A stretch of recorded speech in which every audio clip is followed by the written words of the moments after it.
ናታ እፉዬ እንደተገደለች አወቀ። እፉዬ አፍ አውጥታ ባትናገርም ወዳ ካይሆን ተገዳ እንደሆነ ተረዳ። ከአሁን ወዳ በእፉዬ የመጣውን ነገር እጋፈጣለሁ በማለት ቆርጦ ተነሳ። ስልክ ሲደውል ያነሳው ያፌዝ ነበርና ያፌዝ ሲያነሳው ስልኩን እንዴት ተገደለችና እሱን እንደምታገባ እንዲያስገድዳት ወይም ደግሞ እንዲያስፈራራት አወቀ። እኔ ተጋቡ ብቻ እፉዬ ደስ የሚል ህይወት እንድትኖር ነው የምፈልገው። ምንም አይነት ችግር እንዲፈጠርባት አልፈልግም። መልካም ጋብቻ ብለው ነበር ስልኩን የዘጋው። እፉዬ ደግሞ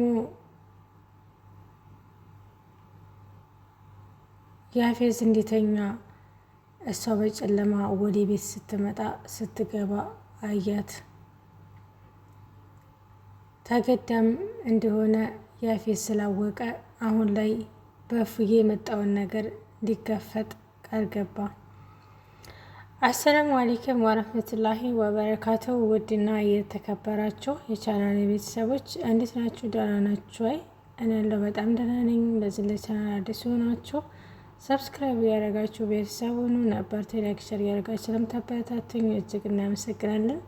ሐረግ ድራማ እንግዲህ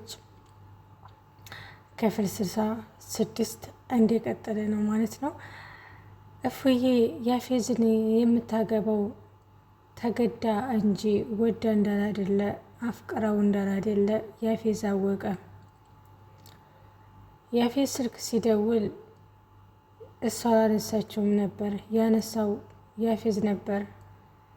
ናታል አሁን የተረዳው ነገር ኤፍራታ እንዴት ተገደደች እንጂ ወዳ እንዳላደለ ተረዳ።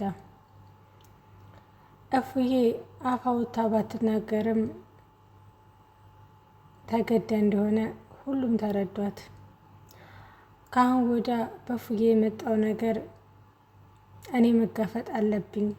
እሷ አፍ አውጥታ ባትናገር እንዴት ተገደደች ስላወኩኝ ብሎ ቆርጦ ተነሳ።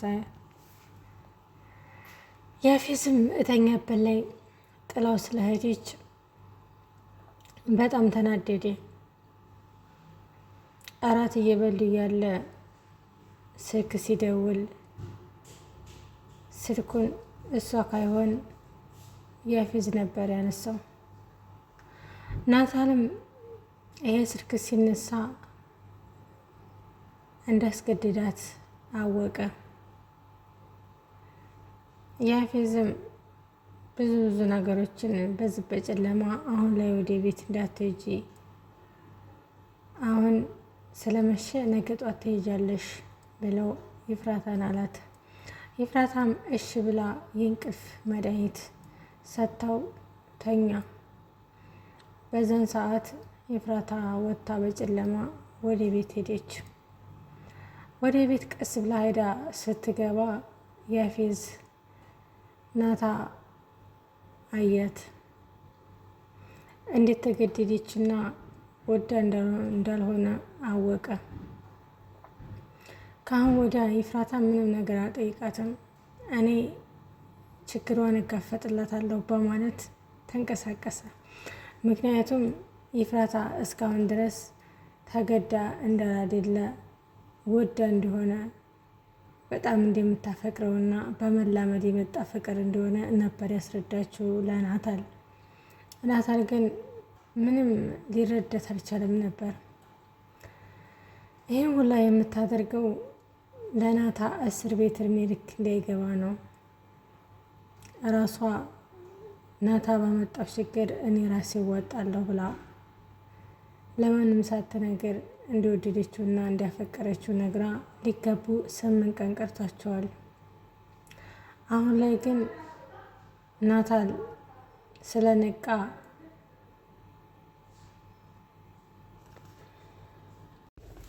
ናታልም ካሁን ወዲያ ለሚፈጠረው ነገር አለሁኝ፣ ካሁን ወዲያ ኤፍራታንም ምንም አይነት ጥያቄ አልጠይቃትም፣ እኔ ራሴው የምከታተለው ነገር ይሆናል ብለው ተነሳ።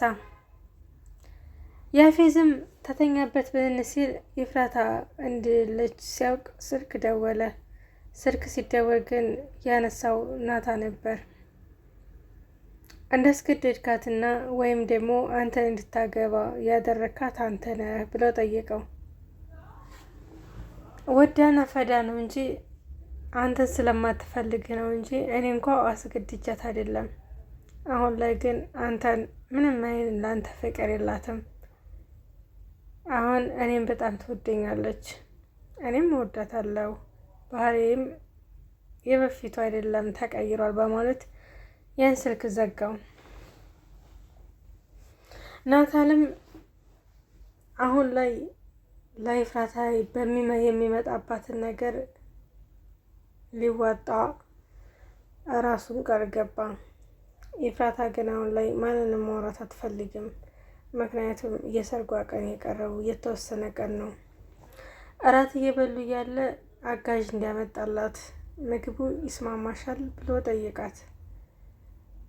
ምግቡ በጣም አሪፍ ነው፣ ደግሞ እንዳይቸግርሽም እኮ አጋዥ አምጥቼልሻለሁ አላት። አንተ ግን ያምሃል እንዴ? እንዴት ነው አንተና እኔ የምንጋባው ብላ ጠይቀችው። ለምን ነው እኔና አንቺ መጋባት የማንችለው?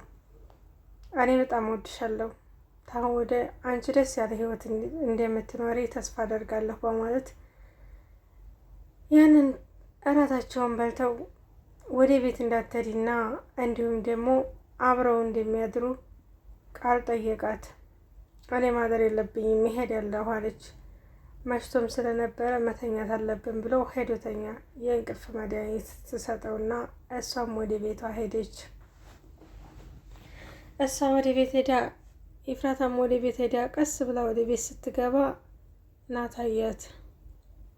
ካሁን ወደማ እኔ ያለሁላት እንደዚህ እየተሽለኮለኮች የምትገባው መናገር ስለማችን ነው፣ በትልቅ ነገር አስፈራርቷታል በማለት ተጠራጠረ። ካሁን ወዳ እኔ ተከትሌ የማደርገውን ነገር አርቃለሁ ብሎ ቃል ገባ ናታ። ኤፍራታና ያፌዝ በሰርጋቸው ሰዓት ናታ ጢሙን ተቆርጦ ሱፍ ተከራይቶ ዘንጦ እንደሚሄድና ዘንጦ እንደሚድራት ቃል ገባ ለቢኒያም። ቢኒያም ይህን ነገር ሊያምን አልቻለም። እንዴት ሆነ? ኤፍራታ እንዴት ሊሆን ቻለ? እንዴት በዚህ ሊመጣ የሚለውን ቢኒያም ምንም ሊያምን አልቻለም። ግን እውነትህን ነው አለው። አዎ እውነቴን ነው። እኔ ግን የሰርጋቸው ሰዓት ተዘጋጅቼ ጢሜን ቆርጬ ሱፍ ተከራይቼ ሄጄ እሰርጋቸው አብሬ እውላለሁ አለ። ያው ያፌዝ ይስቅብኛል፣ ሚስቱን አገባ ብሎ ይስቅብኛል፣ ግን የሰርጉ ጊዜ እዛ ነው የምውለው ብሎ ቃል ገብቷል ራሱን። ያፌዝም ሰርጌ ትንሽ ቀን ነው የቀረው እያለ ሲደሰት ምን ነገር ይፈጠር ይሆን? ኤፍራታም በአሁኑ ሰዓት ላይ ማንንም ማውራትም ሆነ ማንንም ማየትም ፍላጎቱ አይደለም። ምክንያቱም በዝምታ ለመዋጣት ትፈልጋለች። ያፌዝ ናታ ሰው እንደገደልና እድሜ ልኩን እስር ቤት እንደሚበሰብስ ስለነገራት ናታል ደግሞ እድሜ ልኩን እስር ቤት እንዲበሰብስ አትፈልግም። ናታ ሁልጊዜ ደስተኛ ሆኖ እንዲኖር ትፈልጋለች። ስለዚህ አሁን ላይ የያፌዝና የኤፍራታ ጋብቻ ሊበጠበጥ ነው። ምክንያቱም አሁን ላይ ናታ ሁሉን ነገር ስላወቀ ከአሁን ወዳ ምንድን ነው ያጋጠመች ችግር ብሎ መጠየቅ ካይሆን ነገሮችን መጋፈጥ እንዳለበት ናታ አወቀ። ያፌዝም 8 ቀን ቀርቶኛል እያለ ሰርጉ በደስታ አብዷል። ኤፍራታም አሁን ላይ ሁሉ ነገር ከብዷታል። እዚህ ጋር የሰርጓ ቀን እየደረሰ ነው። በዛ ላይ ከቤተሰቦቿ ጋር ከሁሉም ጋር አርቃለች። አሁን ላይ የታያት የኤፍራታና የናታ መጨረሻ ምን ይሆን የሚለው ነገር አሳስቧታል። የኤፍራታና የናታሊ መጨረሻው እንግዲህ በሀፌዝ ባዘጋጀው የሰርግ ፕሮግራም የኤፍራታና የናታ ሰርግ የሆነ ብዬ አስባለሁ።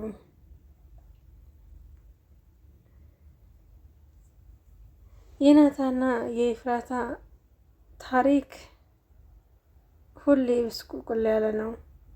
መቼውን ትክክለኛው መንገድ ላይ የሚመጣው አሁን ላይ ደህና ሲሆን ገኒም እናትነቷን ለመናገር ስትዘጋጅ ይሄ ነገር ተፈጠረ። እንግዲህ የናታና የኤፍራታ ታሪክ ይህን ይመስላል። በቀጣይ ቪዲዮ እስከምንገናኝ ድረስ ይህን ቻናል ላይክ፣ ሰብስክራይብ